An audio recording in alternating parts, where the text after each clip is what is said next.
So here we are on day 8 of the Assange hearing, and if you're wondering when the prosecution is going to finally start to lose it, well, this is the day. Actually, day 9 is actually a bit worse for him, but yeah. Murray starts out, the great question after yesterday's hearing was whether prosecution counsel James Lewis QC would continue to charge the defense witnesses like a deranged berserker. Spoiler, he would.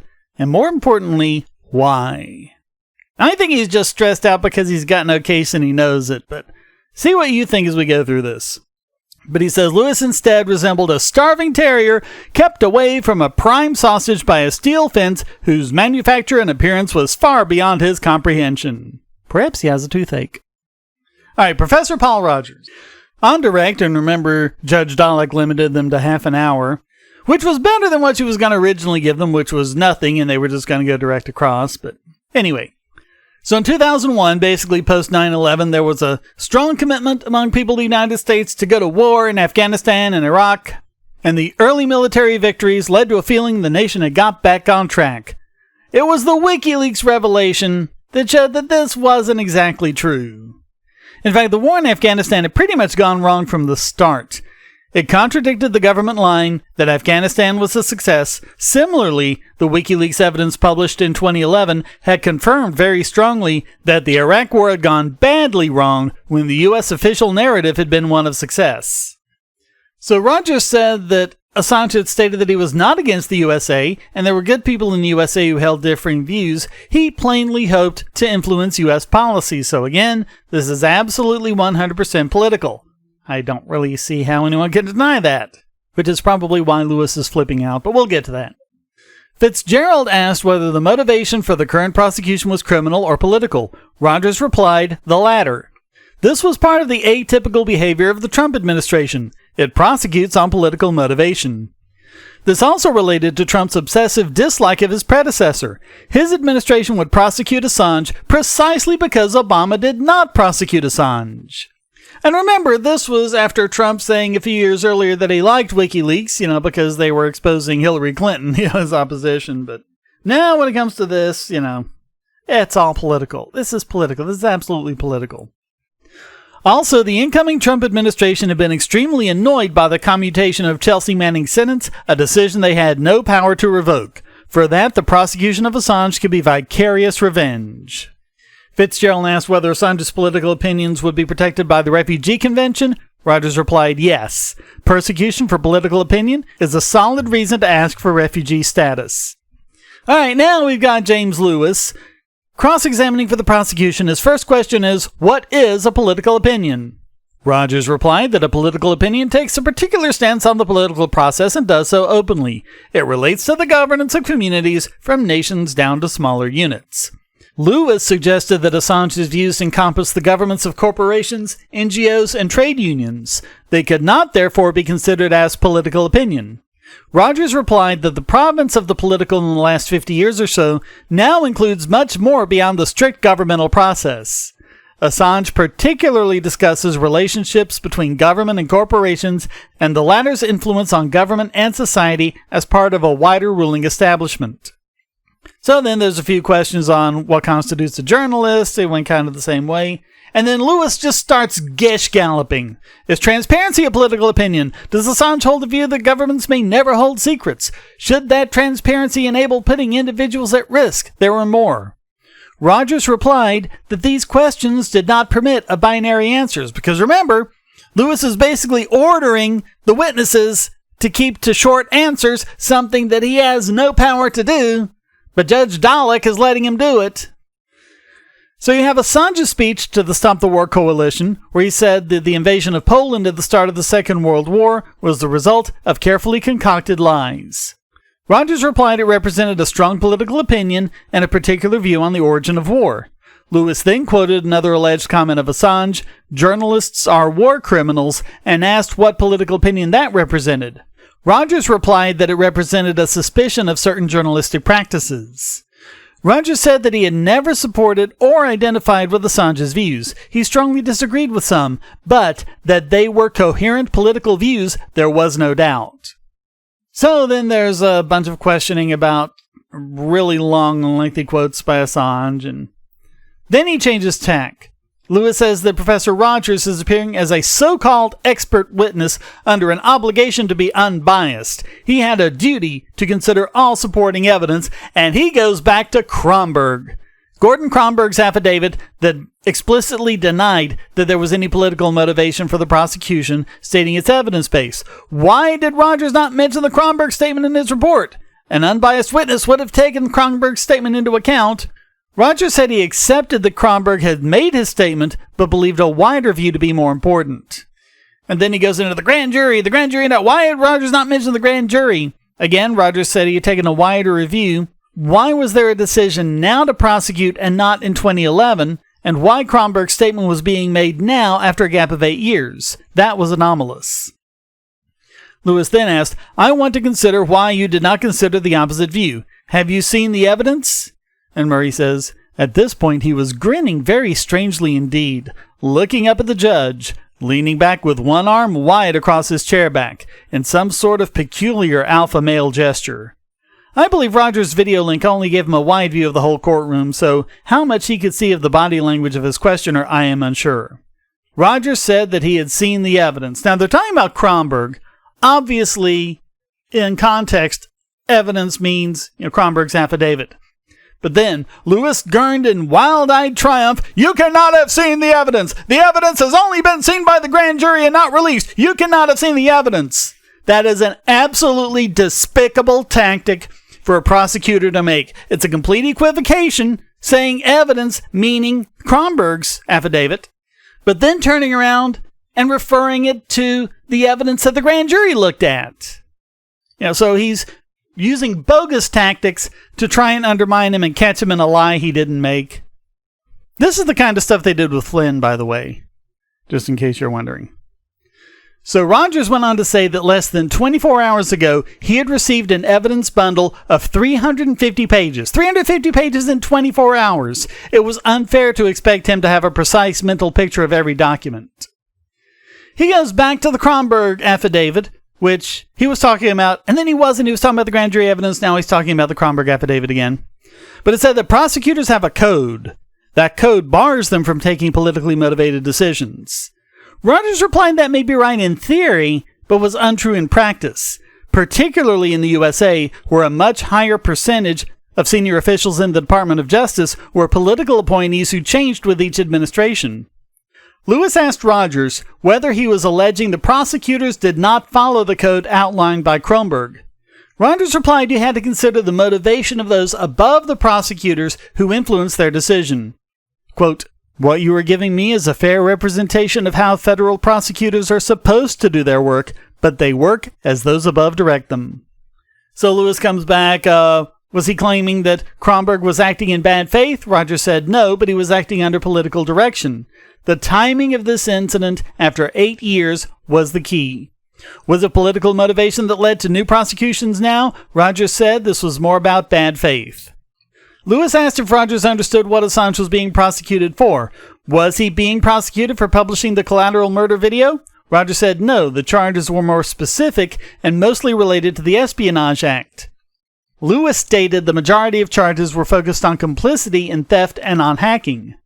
And then he repeated the claim that the charges only related to the unredacted names of sources. Rogers said that he understood that was what the prosecution is saying, but not agreed by the defense. But the question remained, why is this being brought now? And you could only look at that from the point of view of developments in American politics over the last 20 years. Lewis asked Rogers to confirm that he was not saying U.S. prosecutors were acting in bad faith. Rogers replied that he would hope not at that level. Lewis asked if Rogers' position was that at a higher level there had been a political decision to prosecute. Rogers said yes. These were complex matters. It was governed by political developments in the U.S. since about 1997.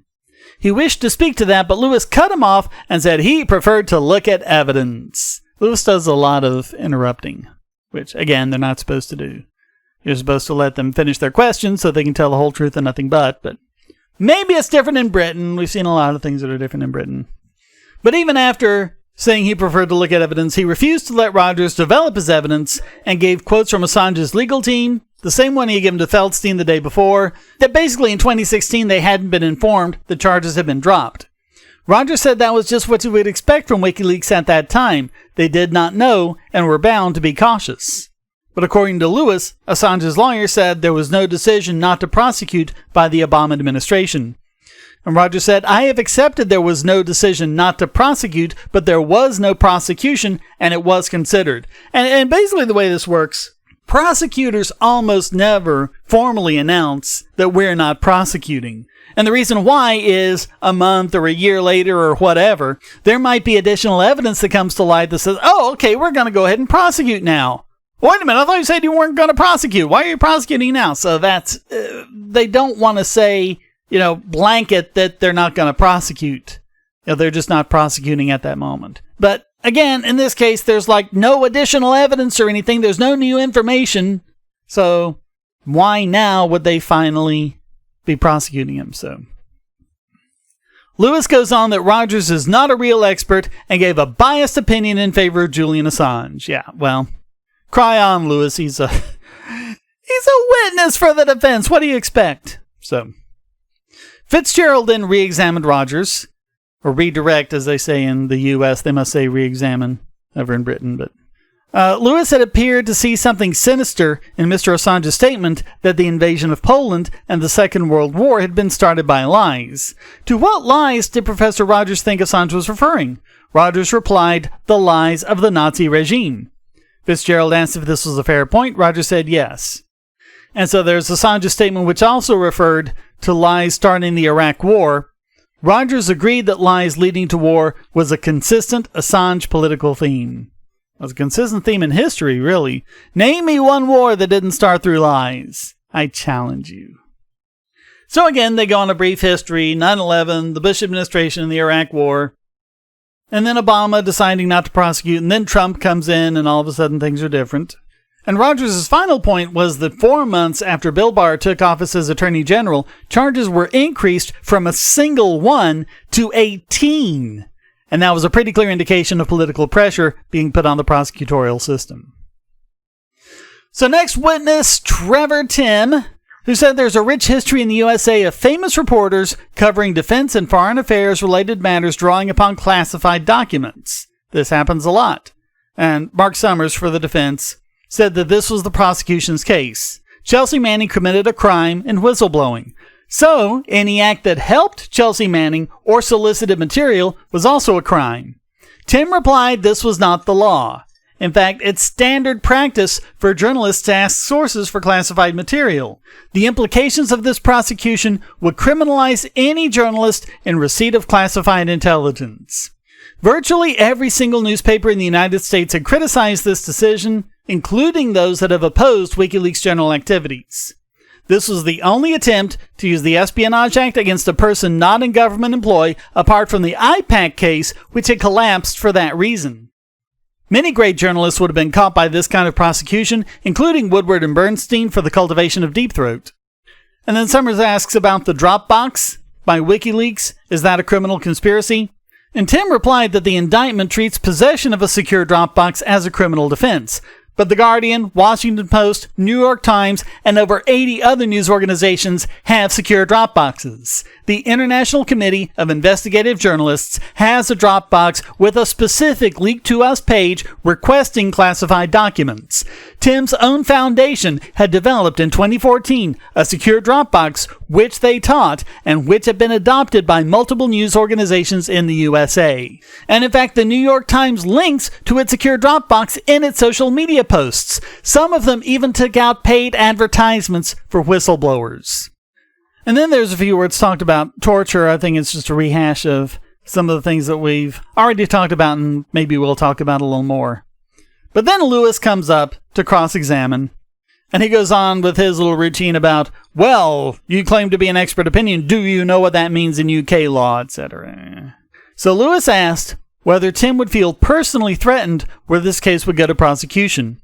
Timm replied that it would represent a threat to many thousands of journalists. The Espionage Act was so widely drafted, it would even pose a threat to purchasers and readers of newspapers containing leaked information. Did he fear he would be prosecuted himself? No, he had not asked for material to be leaked to himself, But this prosecution was a real threat to thousands of journalists represented by his organization. But then Lewis says the prosecution position is that Assange is not a journalist. Remember this. This is going to be important in a day or two. Remember that. Assange is not a journalist. That's the whole thing. No, we're not going after all journalists. We're just going after Assange. Spoiler alert, that's not going to last, but we'll get there. Be patient, we'll get there. The prosecution position is that Assange is not a journalist. Tim replied he is. Being a journalist does not mean working in the mainstream media. There was a long legal history of that, going back to pamphleteers at the time of independence. This cross-examination was not going so well, and Lewis reached yet again for Kronberg as a comfort blanket. Julian Assange is no journalist. Kronberg had further sworn that Julian Assange was only being prosecuted for conspiring to illegally obtain material and for publishing unredacted names of informants who would be at risk of death. The government is going out of its way to stress it is not prosecuting journalism. Tim replied that he based his opinion on what the indictment said, not on the Department of Justice press release from which Lewis was reading. So then Lewis quoted an article in the Law Review of New York Law School saying it's illegal for a journalist to obtain material from the wreckage of a crashed airplane, illegal wiretap, or theft, even if the purpose were for publication. So would it not be illegal to conspire with a source to commit hacking? And Tim replied what everyone's been saying, the hacking was to protect the identity of the source, not to steal documents. Protection of sources was an obligation. Now Lewis goes on to the charge that Assange published unredacted material which put lives in danger. That was the specific charge. Tim replied that, assuming the assertion was true, the prosecution was still unconstitutional. There's a difference between responsible and irresponsible, and legal and illegal. An act could be irresponsible, even blameworthy, and still not illegal. There had never been a prosecution for publication of names of informants, even when they were allegedly put in harm's way. And he mentioned that Senator Joe Lieberman had tried to fix that by introducing the SHIELD bill into Congress. It failed specifically on First Amendment grounds. And he says the episode tells us two things. Firstly, that Congress considered publication of informants' names was not illegal, and secondly, neither did they wish to make it illegal. And this was in direct response to the WikiLeaks publication, so Lewis quotes The Guardian, an editorial condemning the publication of names, and said the Washington Post, New York Times, El País, and Der Spiegel, among many others, had condemned it too. Tim replied that still doesn't make it illegal. The government ought not to be the arbiter of whether an editorial decision is correct or not. So Lewis asked, why should we prefer Tim's opinion to that of the courts? Tim replied that his opinion was in line with the courts. Countless decisions over centuries upheld the First Amendment. It was the indictment which was out of tune with the courts. The Supreme Court had expressly stated that there was no balance of harm argument in First Amendment cases. And so it goes on and tries to attack his credentials and so on. And Lewis asked why Tim had omitted Kronberg's reference to the grand jury decision. Tim replied that it means very little. 99.9% of grand juries agree to return to prosecution. An academic study of 152,000 grand juries had revealed only 11 which had refused the request of a federal prosecutor to prosecute. So the fact that the grand jury put their stamp on it means nothing. The grand jury is not like a regular jury. The regular jury hears all the evidence, and then they have to determine guilt beyond all reasonable doubt. That's not what happens with the grand jury. The defense isn't even there in the grand jury. It's the prosecutor and a bunch of people in the room. I think it's 9 people. And then he presents them with a bunch of evidence that he doesn't have to back up and that no one is there to refute. And then asks, hey, should we prosecute under this? And they have a very, very low bar. It's just about saying if there's a there. So a grand jury indictment basically means nothing. Again, the grand jury would indict the ham sandwich, so. Lewis asked Tim why he had failed to mention that Kronberg asserted that a federal prosecutor may not take political considerations into account. Tim replied that did not reflect reality. Lewis asked whether Tim was saying that Kronberg and his colleagues were acting in bad faith. Tim replied no, but there had been a story in the Washington Post that more senior federal prosecutors had been opposed to the prosecution as contrary to the First Amendment and unconstitutional. So, redirect by Mark Summers. The first point is that Assange conspired with Manning to obtain confidential material.